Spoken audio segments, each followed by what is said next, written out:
이 시간 우리에게 주신 하나님의 말씀 누가복음 20장 41절부터 47절까지의 말씀입니다. 누가복음 20장 41절부터 47절까지의 말씀. 하나님의 말씀을 봉독할 때 살아계신 하나님의 음성을 듣기 원합니다.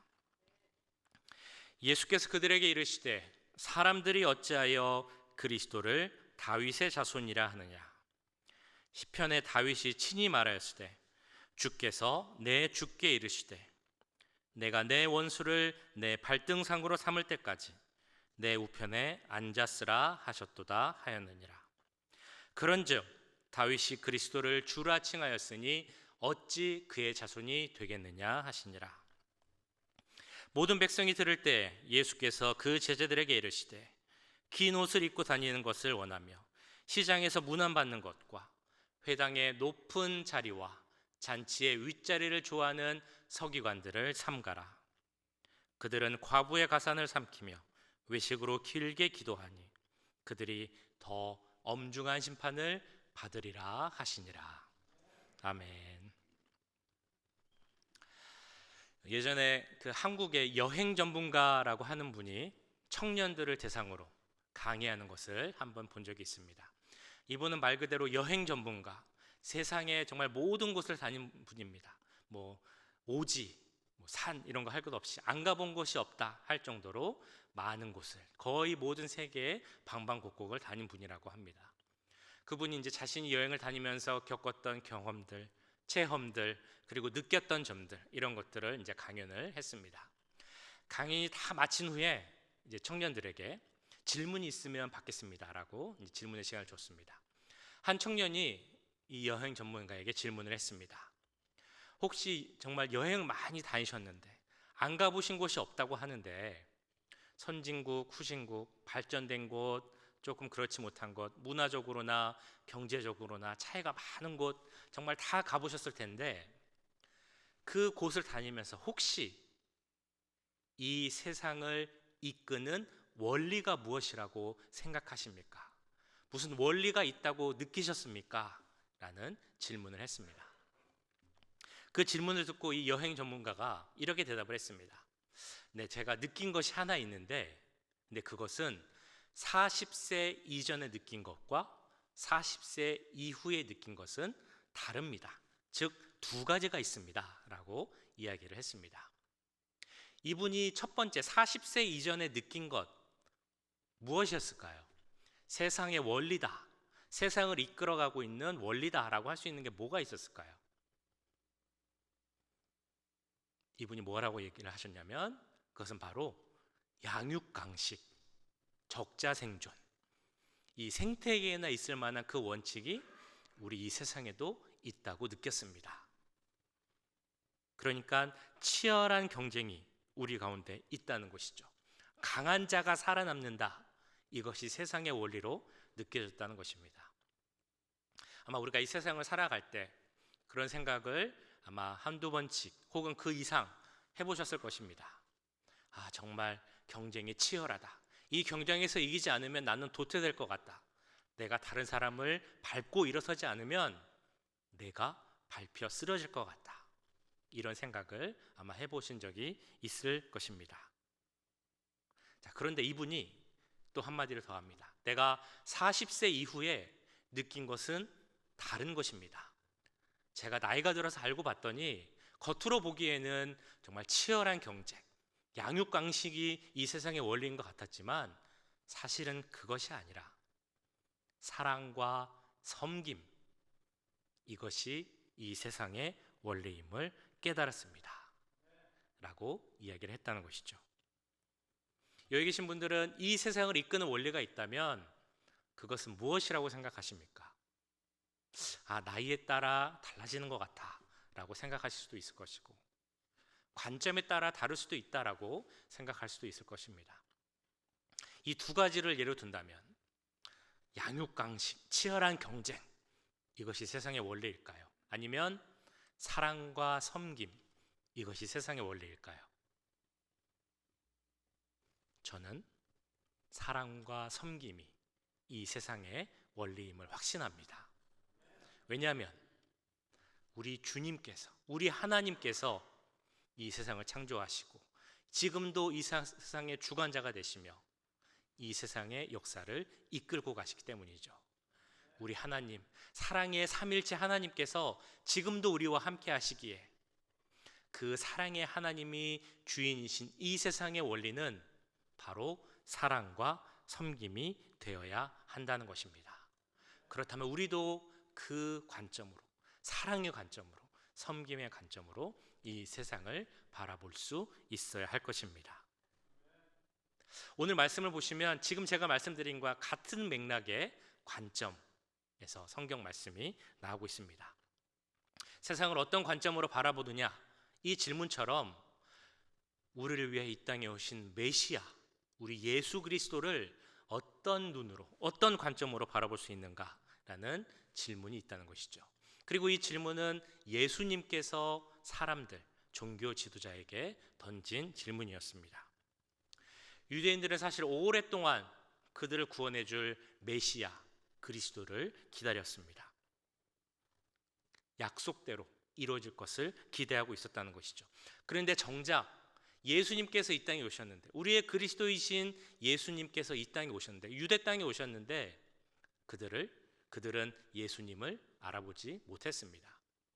그 이유는 그들이 기대했던 메시아 그리스도는 달랐기 때문이죠. 그들의 필요, 그들의 요구를 충족해 줄 그리스도를 기다렸기 때문입니다. 그들이 기대했던 메시아는 한마디로 하면 바로 정치적 메시아였습니다. 세상의 힘으로, 세상의 원리로, 군사력이나 혹은 세상의 원리로 그들을 해방시켜주고 그 로마의 압제에서 자유케 해줄 그런 정치적 메시아를 기다렸기 때문에 그들은 예수님을 알아보지 못했던 것이죠. 그러나 예수님은 이 세상의 원리로 우리를 구원하시기 위해 이 땅에 오신 분이 아닙니다. 하나님의 방법, 하나님의 원리로 우리를 구원하시기 위해 이 땅에 오신 것이죠. 우리 인간들, 우리 죄인인 우리 모두가 갖고 있는 본질적인 문제, 죄 문제를 해결하시고 우리에게 영원한 생명을 주시기 위해서 이 땅에 오신 것입니다. 그렇기에 우리는 그 예수님을 믿는 믿음으로 말미암아 죄 사함을 얻고 영원한 생명을 얻을 수 있게 되는 것입니다. 바로 이 내용이 오늘 읽으신 말씀 중에 앞부분인 41절에서 44절까지 말씀 나오고 있습니다. 우리 한번 교독해서 다시 한번 읽어보면 좋겠는데요. 오늘 말씀 누가복음 20장 41절에서 44절까지 말씀 한 절씩 교독하도록 하겠습니다. 예수께서 그들에게 이르시되 사람들이 어찌하여 그리스도를 다윗의 자손이라 하느냐. 시편에 다윗이 친히 말하였으되 주께서 내 주께 이르시되 내가 내 원수를 내 발등상으로 삼을 때까지 내 우편에 앉았으라 하셨도다 하였느니라. 그런즉 다윗이 그리스도를 주라 칭하였으니 어찌 그의 자손이 되겠느냐 하시니라. 자, 여기 보시는 41절 보시면요, 이런 말씀이 있습니다. 예수께서 그들에게 사람들이 어찌하여 그리스도를 다윗의 자손이라 하느냐라는 질문을 던집니다. 여기서 말하는 다윗의 자손이라는 말이 갖고 있는 의미가 바로 조금 전 말씀드렸던 정치적 메시아를 의미하고 있습니다. 그들을 정치적으로 자유케 해줄 그런 구원자를 말한다는 것이죠. 유대인들에게 있어서 다윗 왕은 정말 큰 의미를 갖고 있는 왕입니다. 다윗이 하나님 보시기에도 믿음을 지킨 자였고 하나님 마음에 합한 자였고 하나님의 뜻을 잘 행한 왕이었습니다. 뿐만 아니라 이스라엘 백성들이 보기에도 가장 번성하고 가장 번영한, 정치적으로든 경제적으로든 제일 번영한 나라를 이룬 것이 바로 다윗 왕입니다. 다윗 왕은 그래서 이스라엘 백성들에게 특별한 의미를 갖고 있는 것이죠. 그래서 그들이 갖고 있었던 믿음과 확신 중에 하나가 우리를 구원해 줄 메시아 그리스도인이 이 다윗의 후손, 그 자손에서 나올 것이다. 그것이 바로 그들의 믿음이었다는 것입니다. 그런데 이런 유대인들의 믿음이 잘못되었다, 너희들의 생각은 잘못된 통념이다 라고 예수님께서 오늘 말씀에서 말씀하고 있는 것이죠. 42절에서 이렇게 이야기를 하십니다. 시편에 다윗이 친히 말하였을 때 주께서 내 주께 이르시되라는 말씀의 내용이 나옵니다. 이것은 시편 102편을 인용한 말씀인데요. 메시아는 물론 인간의 혈통으로, 다윗의 혈통으로 오지만 인간의 모습으로만 오는 것이 아니다라는 내용입니다. 그는 인간인 동시에 하나님으로서 이 땅에 오신다라는 내용입니다. 우리가 믿는 예수 그리스도는 참 하나님이면서 동시에 참 인간이신 분이다라는 내용이 오늘 말씀에 있는 것입니다. 그래서 여기 42절에 나오는 다윗이 주님께 고백을 하였다는 것이죠. 첫 번째 나오는 주는 성부 하나님, 여호와 하나님을 말합니다. 두 번째 나오는 주는 성자 예수님, 예수 그리스도를 말합니다. 그러니까 다윗이 뭐라고 얘기를 했냐면 우리 성부 하나님께서 성자 예수님께 말씀을 하셨는데 뭐라고 했느냐? 43절에 나오죠. 나 여호와 하나님이 너의 원수, 예수 그리스도의 원수, 즉 사망과 죽음을 내 발등상으로 삼을 때까지, 즉 심판하고 없앨 때까지 너는 내 우편에 앉아 있으라 라고 말씀을 하셨다는 것입니다. 하나님의 심판, 하나님의 예정 가운데 예수님의 역할, 우리 구주 되시는 그 역할이 이 말씀 가운데 이미 나타났다는 것이죠. 다시 말해서 예수님은 인간의 모습으로만 나타나서 그들의 어려움을 풀어줄 정치적 메시아로 끝나는 것이 아니라 우리의 죄와 사망, 모든 어려움과 문제를 해결하실 우리의 진정한 메시아, 구원자로 이 땅에 오셨다는 것입니다. 이런 관점에서 우리가 주목해서 봐야 할 단어가 하나 있습니다. 그것은 바로 그리스도라는 그 말씀이죠. 44절에도 나옵니다. 그리스도.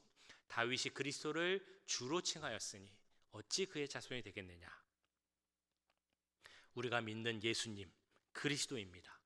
그리스도라는 말의 단어, 구원자라는 뜻이 있죠. 동시에 기름 부음을 받은 자라는 의미가 있습니다. 우리가 말하는 메시아도 같은 의미의 말입니다. 히브리어로 기름 부음을 받은 자라는 의미가 있다는 것입니다.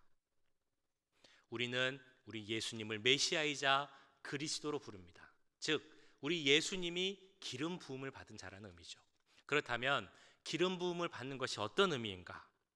그 의미를 우리는 깨달아야 합니다.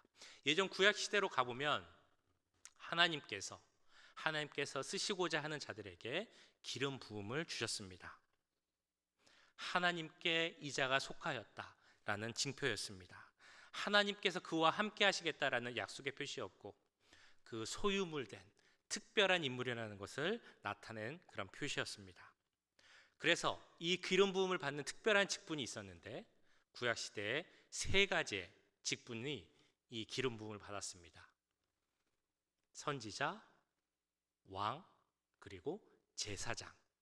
이 세 직분이 하나님으로부터 기름을 부음을 받아야만 할 수 있는 그런 역할이었습니다.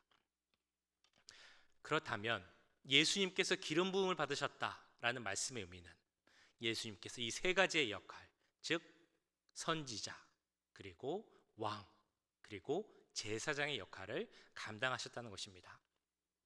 예수님은 선지자이십니다.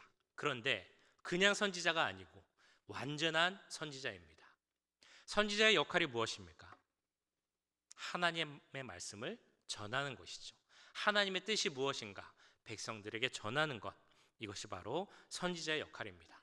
그래서 선지자들이 했던 일들을 보면 그 백성들에게 하나님의 말씀을 전합니다. 그들이 잘못하고 있을 때, 정치적으로, 영적으로, 신앙적으로 잘못하고 있을 때 그들을 경고하고 하나님의 뜻을 전해줍니다. 하나님의 계획된 심판을 전하는 것도 바로 선지자의 역할입니다. 그뿐만이 아니라 그 백성을 향한 하나님의 사랑의 마음, 위로의 말씀을 전하는 것도 바로 이 선지자입니다. 예수님이 선지자셨다라는 것은 예수님도 이 역할을 감당하셨다는 것이죠. 그 유대인들, 이스라엘 백성들에게 하나님의 말씀을 전했습니다. 그들이 영적으로, 신앙적으로 잘못됐을 때 경고의 말씀을 주셨죠. 그들에게 예비된, 잘못된 믿지 않는 자들에게 예비된 심판의 말씀을 경고하신 것도 예수님의 역할이었습니다. 뿐만 아니라 우리를 사랑하시되 죽기까지 사랑하시는 그 예수님의 마음, 사랑을 전한 것도 바로 이 예수님의 역할입니다. 그런데 예수님이 선지자이시되 그냥 선지자가 아니신 완전한 선지자다라고 말씀을 드렸습니다. 왜 예수님은 완전한 선지자이실까요? 그것은 바로 예수님이 바로 그 말씀 자체이기 때문입니다. 요한복음 1장 14절에 이렇게 우리는 고백하고 있습니다. 말씀이 육신이 되어 우리 가운데 거하시매 우리가 그의 영광을 보니 아버지의 독생자의 영광이요 은혜와 진리가 충만하더라. 예수님은 곧 말씀입니다. 말씀이 살아서 이 땅에 오신 분이 바로 예수님입니다. 그렇기에 우리는 예수님을 통해 하나님의 말씀을 볼 수 있고 하나님의 말씀을 알 수 있고 또한 하나님의 말씀을 받아들일 수 있는 것입니다. 이런 의미에서 우리 예수님은 선지자이시되 완전한 선지자이신 것입니다. 또한 예수님은 선지자이심과 동시에 왕이시죠. 하나님이 어떤 사람을 왕으로 세웠습니까? 하나님 주권 아래에서 하나님의 뜻을 실천할 사람들, 그래서 하나님의 백성을 이끌고 갈 자들을 하나님의 왕으로, 하나님께서 왕으로 세우셨습니다. 그 하나님께서 우리 예수님을 우일의 왕이요 유일하신 왕으로 세우셨다는 것입니다. 이 세상에서의 왕이요 우리 삶의 왕이요 뿐만 아니라 앞으로 다가올 하나님 나라의 왕으로 우리 주님을 세우셨습니다. 그렇게 우리 주님은 또한 우리에게 왕이 되시는 것이죠. 마지막으로 예수님은 제사장이십니다.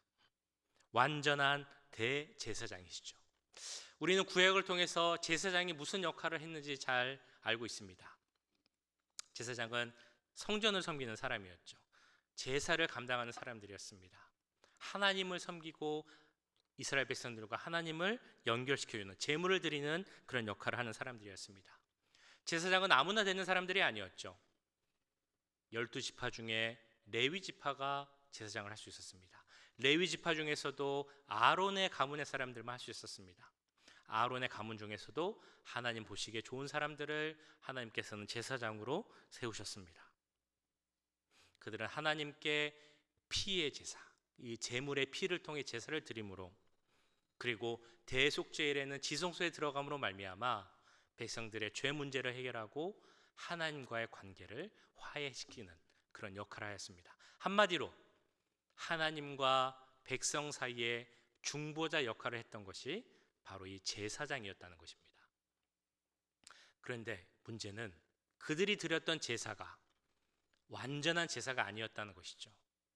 그렇기 때문에 한 번으로 끝나는 것이 아니고 계속해서 반복해서 드려야 하는 것이 그들이 드리는 제사였습니다. 자, 그런데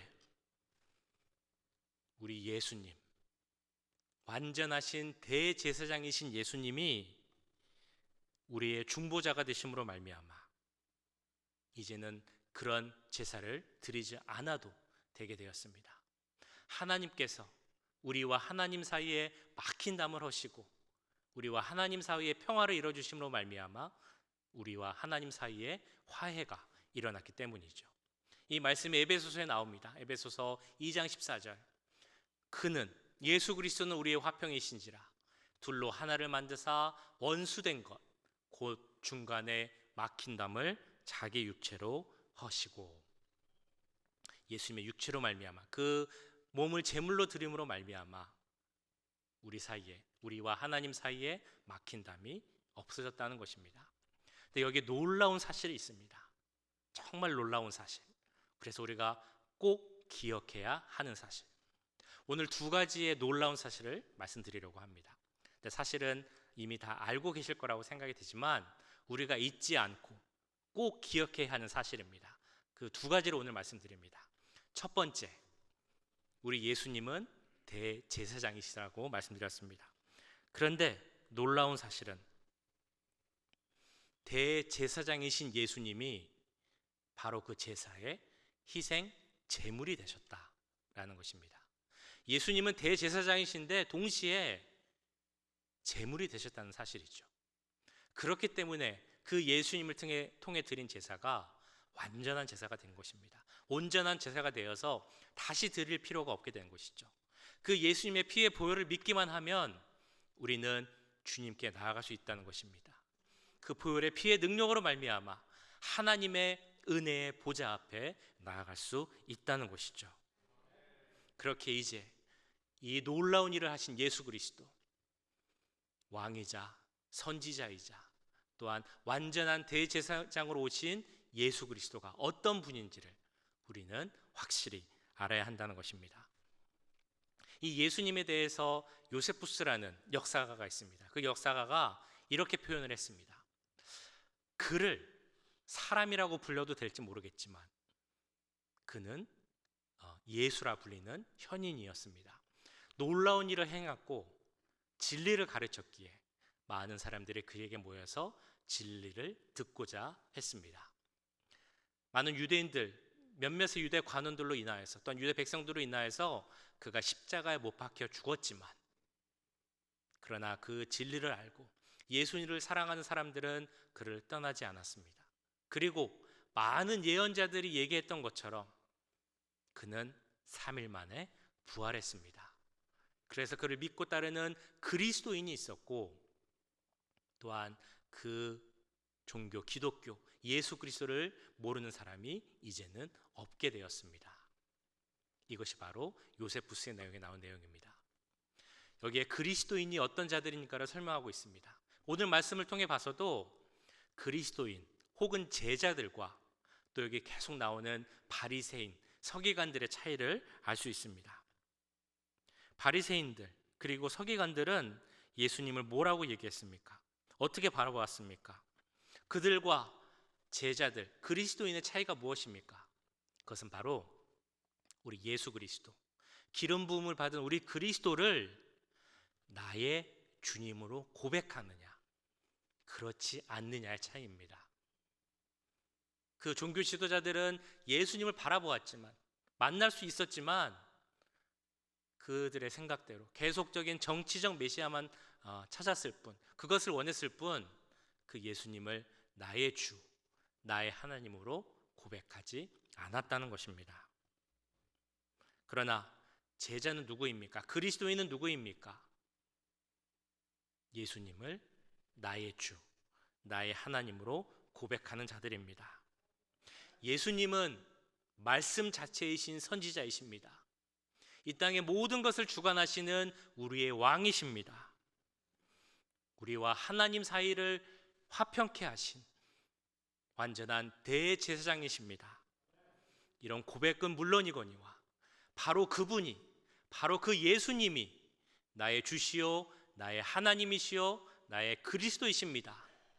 이 귀한 믿음의 고백이 우리 가운데 있기 원합니다.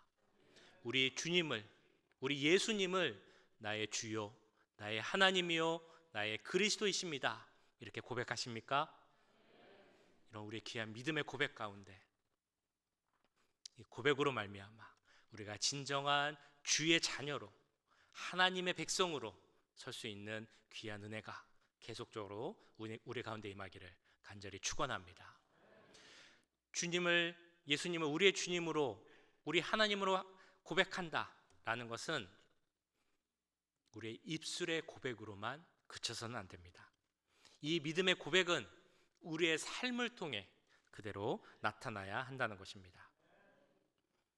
우리의 삶을 통해 나타날 그런 고백의 모습, 삶으로 드려지는 그런 여러 가지 고백이 많이 있겠지만 특별히 오늘 말씀을 통해 주님께서 강조하시는 내용이 하나 있습니다.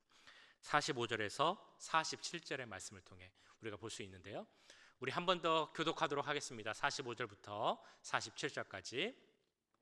모든 백성이 들을 때 예수께서 그 제자들에게 이르시되 긴 옷을 입고 다니는 것을 원하며 시장에서 문안받는 것과 회당의 높은 자리와 잔치의 윗자리를 좋아하는 서기관들을 삼가라. 그들은 과부의 가산을 삼키며 외식으로 길게 기도하니 그들이 더 엄중한 심판을 받으리라 하시니라. 아멘. 예수님께서 주의하라라고 하신 것이 무엇입니까?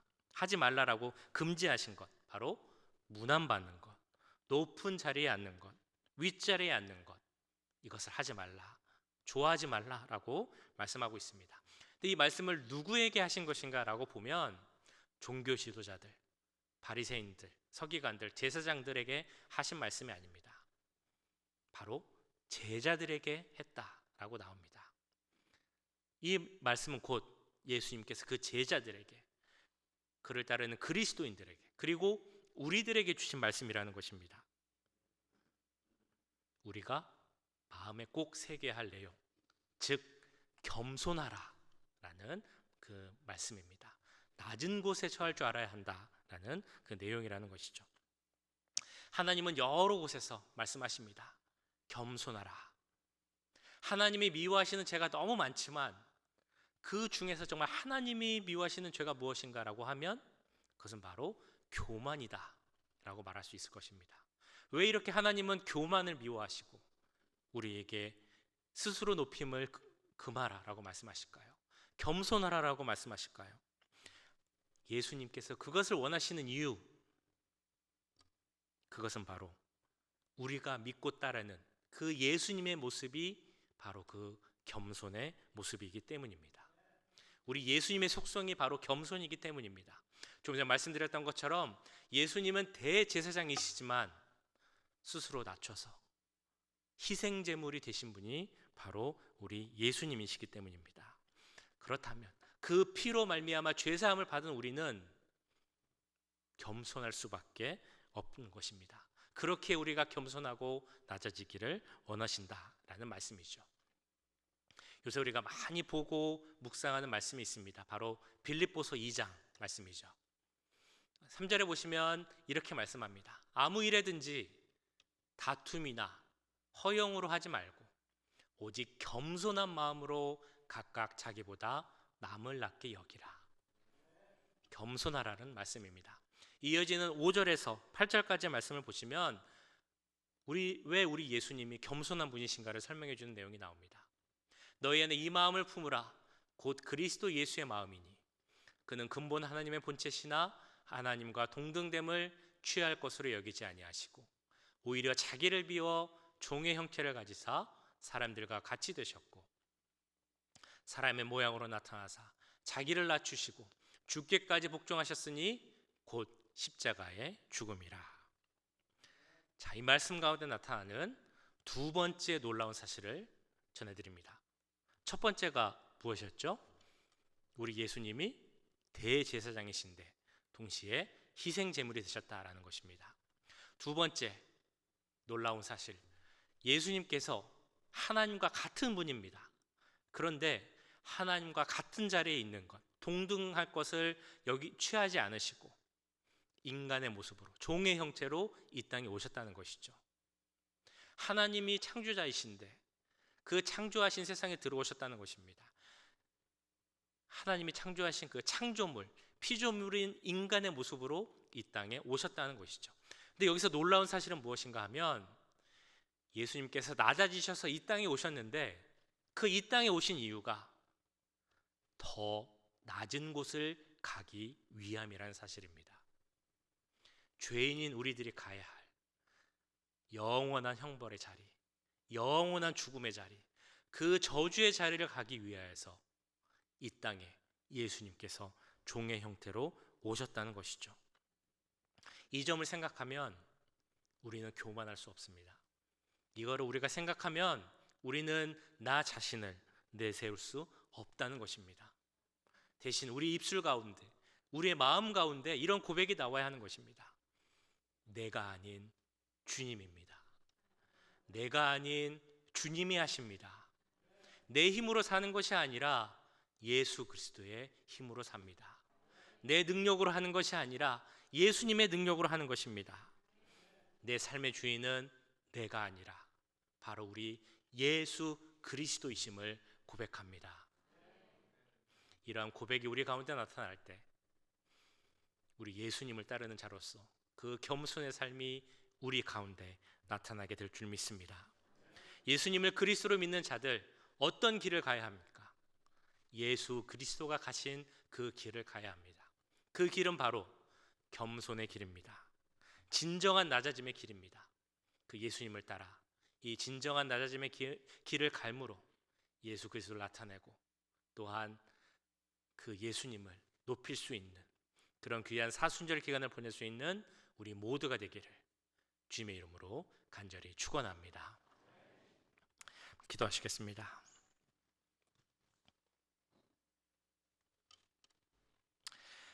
사랑의 하나님 아버지, 우리의 죄를 용서하시고 주님의 자녀 삼아 주심을 감사드립니다. 이 자리에 함께한 우리 모두가 예수 그리스도를 나의 구주, 나의 하나님으로 고백하게 하여 주시옵소서. 그런 귀한 고백이 우리 가운데 넘치게 하심을 감사드립니다. 또한 그에 합당한 믿음의 삶, 겸손의 삶을 살 수 있는 우리 모두가 될 수 있도록 역사하여 주시옵소서. 또 이 시간 우리에게 주신 그 한량없는 은혜를 생각하며 주님 앞에 예물을 드립니다.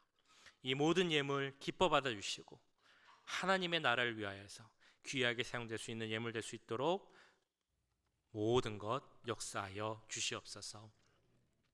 특별히 꽃 헌금을 위해서 기도드립니다. 주님, 이옥희 권사님과 이만호 장로님 위해서 기도할 때 믿음으로 또한 영적으로 바로 서기를 원하시는 두 분의 믿음을 붙잡아 주시옵소서. 교회 어르신들을 모시는 그 일로 섬기는 장로님의 수고 기억하여 주시고 건강을 허락하여 주시옵소서. 특별히 우리 장로님 알러지로 인하여서 고생할 때가 있는데 그 모든 것이 사라지게 하시고 뿐만 아니라 어떤 어려움도 겪지 않을 수 있도록 주님 축복하여 주시옵소서. 우리 어제 75세 생신을 맞으신 장로님을 위해서 기도합니다. 곽 장로님에게 함께해 주시고 우리 곽세인 고사님에게도 함께해 주시옵소서. 교회를 위한 라이드로 또한 식당에서 여러 가지로 봉사하고 섬기는 그 손길을 기억하여 주시고 축복하여 주시옵소서.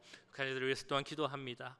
이안과 이튼의 가정, 또 그 자녀되는 이반, 이래, 또 손주 하영, 하손, 하은, 하순 모든 자녀들을 기억하여 주시옵소서.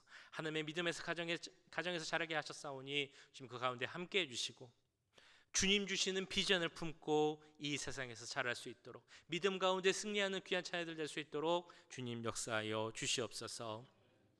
또 우리 박진희 집사님과 고희정 집사님 가정을 위해서 기도합니다. 찬양팀으로 헌신하며 섬기는 그 아름다운 가정을 기억하여 주시옵소서.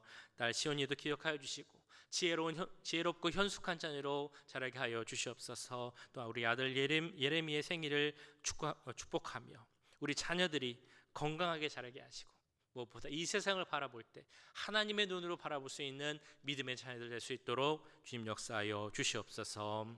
이 시간 김정희 권사님을 위해 또한 기도합니다. 뇌졸중으로 인하여서 정말 기억이 없고 병원에 계십니다. 그러나 그 영혼을 주님이 사랑하심을 믿습니다. 그 가운데 함께 하시고 그 마음 가운데 평안을 허락하여 주시옵소서. 어떤 상황 속에서도 믿음 가운데 함께 하시는 하나님을 바라볼 수 있는 권사님 될 수 있도록 역사하여 주시옵소서.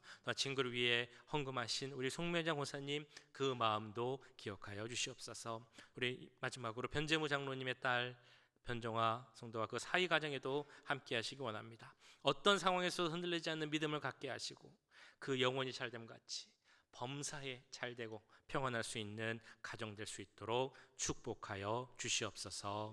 모든 것 감사드리며 우리를 구원하신 예수님의 이름으로 기도하옵나이다. 아멘. 다 같이 일어나셔서 함께 찬양하시겠습니다.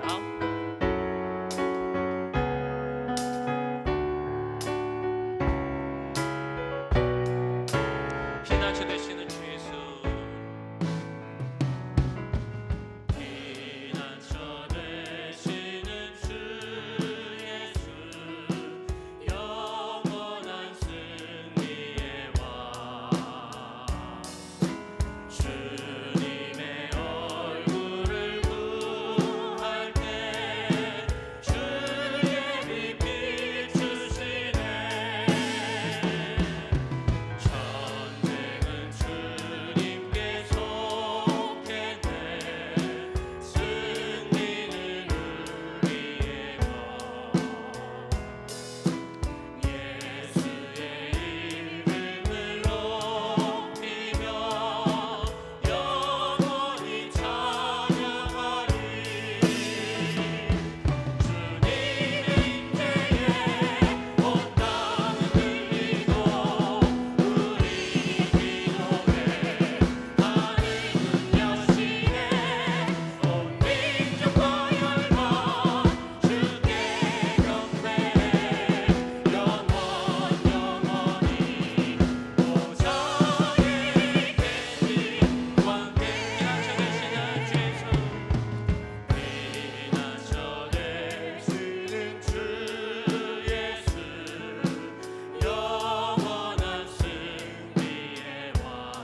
다시 한번 결단하며 기도하기 원합니다.